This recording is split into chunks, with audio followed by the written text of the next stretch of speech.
If you haven't seen, there's also a video on how to add your site to Google Search Console, and a little quick intro talk about Google Search Console and how it is not Google Analytics.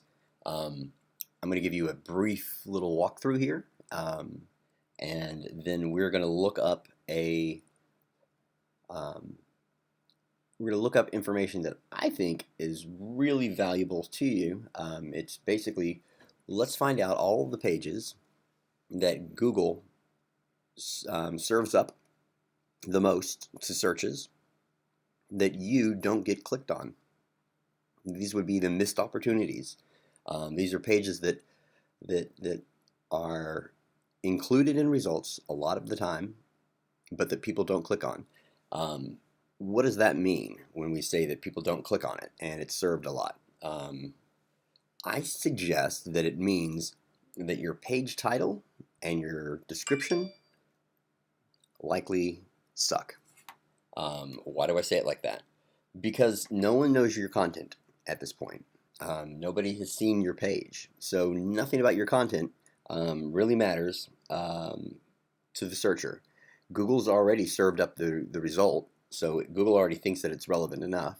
But the people, when presented with many options, generally don't choose you. And the only thing that they're going by at that point is your page title and your description.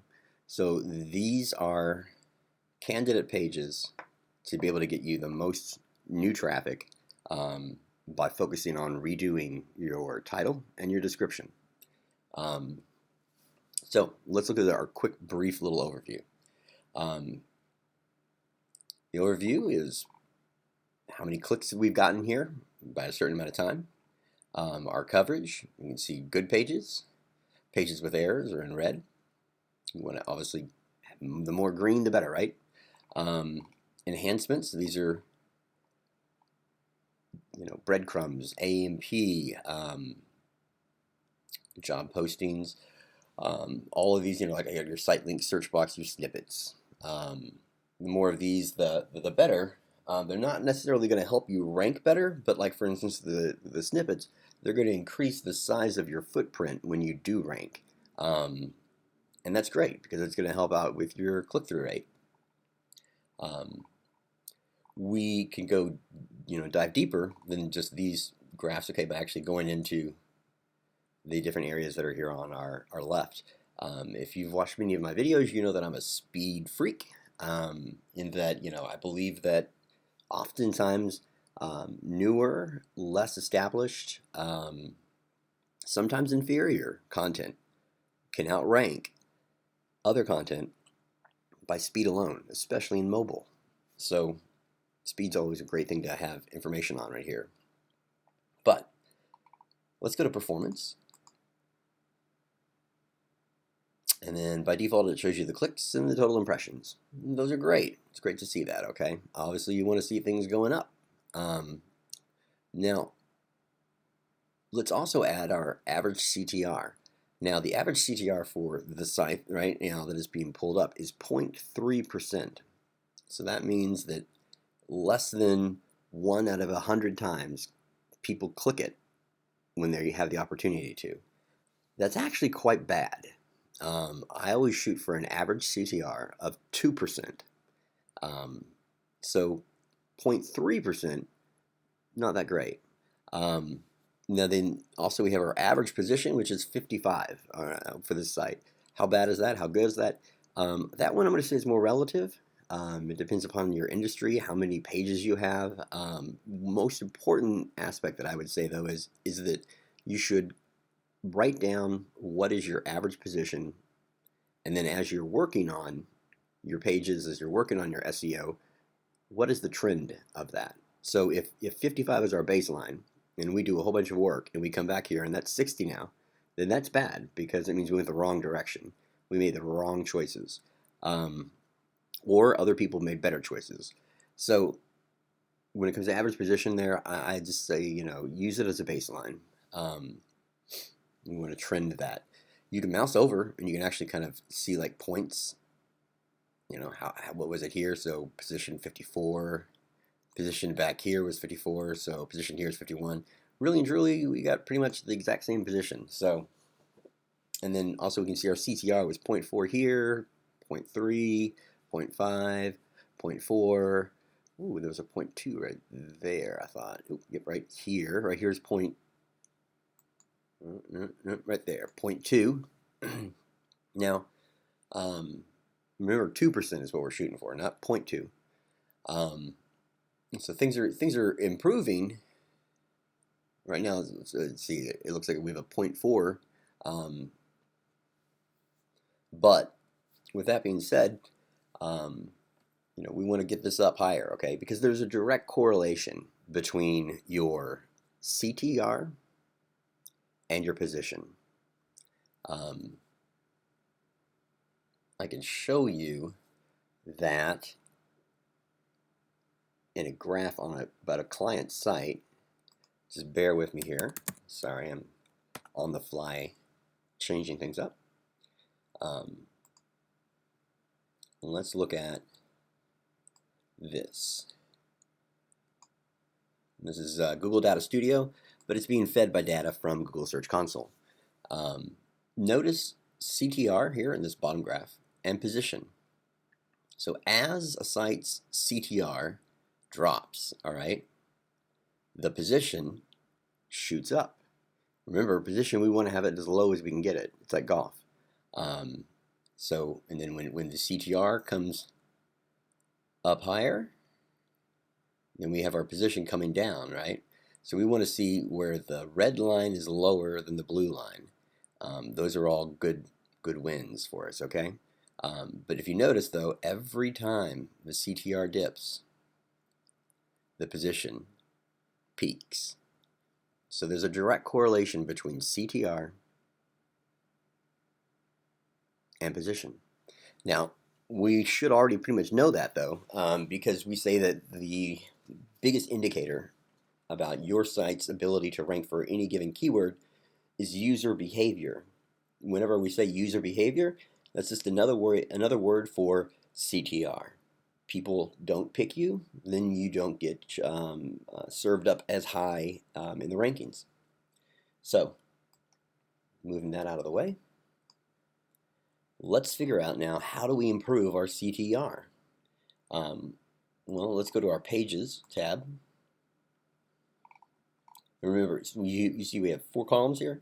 If I uncheck a column, notice that column goes away down here. So I'm going to recheck that tab, or that card, and that comes back up here.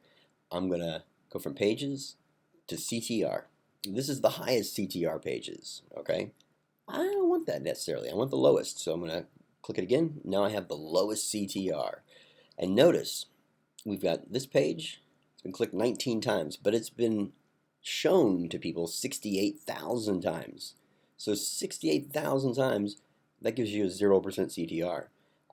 That's a lot of missed opportunity. Why is it that people don't click on that page? Well, it could be that maybe Google has erroneously associated this page with a term, and when people search for that term, they know that this page has nothing to do with what they're searching for. Okay, that's fine. That makes sense. But the alternative to that is that maybe it is your title and your description of this page, because that's the only thing that people are really seeing at this point, that they suck. If you haven't taken the time to put in a unique, descriptive description and a unique title, and these things, these titles and this description, should not be an advertisement. All right, they should be specific to what is on that page. People aren't going to click on a title that says, our company offers the best services. Who's going to click on that? I just searched for SEO checkers. Why would I click on a title that is not specifically relevant to SEO checkers, and that tells me that if I click on this link, I'm going to get the best SEO checker? So that's what you've got to do here. So this page, right here, the keyword experiment, notice just these high numbers of impressions here. We're talking about 100 50,000 impressions between 3 pages. So we need to figure out how do we get these clicked on more often. And again, your content doesn't matter at this point. Only your title and your description. Now, if you fix your title and your description and people start clicking on it, but your content sucks, then you'll see a high bounce rate. And if you see a high bounce rate, then you know that you need to work on the content. But we're not even at that point right now. Nobody's seeing your content because nobody's clicking on you in the search result. So what I would suggest doing is going through this list with it ordered by CTR and looking at these higher number of impressions, and then going to those exact pages and giving them the most relevant descriptive titles that are unique and that grab people. When I say grab people, let's consider some page titles, okay? There are, trying to think of a good example here. So one of my clients, they had a page title, and it was literally 5 questions to ask a client. Okay. I can kind of see what they were trying to do there. Statistically, it has been proven that if you start with a number, people are more likely to click on it. I think it's possibly just because it's easy for people to wrap around their head that there are 5 things here that I'm going to learn. But here's the problem with that title. What client, what industry are you talking about? It could be anything from hairdressers to prostitutes to who else has clients? Lawyers. Those 3 different industries are going to have completely different questions that you should ask your client, right? So that title really doesn't tell us much. So what you need to do is you need to circle back, grab that title, and make it more descriptive, make it more unique. Who is it relevant to? And then once you've done that, then go to your description, and you're going to need to make a description that starts off right out of the gate with what's important. Because keep in mind, you've only got 170 characters, I think, for a description, but you'll lose people before they get to the 170th character. Consider that your description shouldn't probably not begin with "this page is about." Don't do that, because you're just basically dragging them along, and you're not telling them anything with those 3 or 4 words. People will stop at that point. It needs to come out of the gate with what is relevant. So the description for the SEO checker page would be free on-page SEO checker provided by Ultimate SEO, gives the most accurate information. I don't know, something to that degree. But the point being is, right out of the gate, I came out with the words that I'm after, right? What is it? Start with that.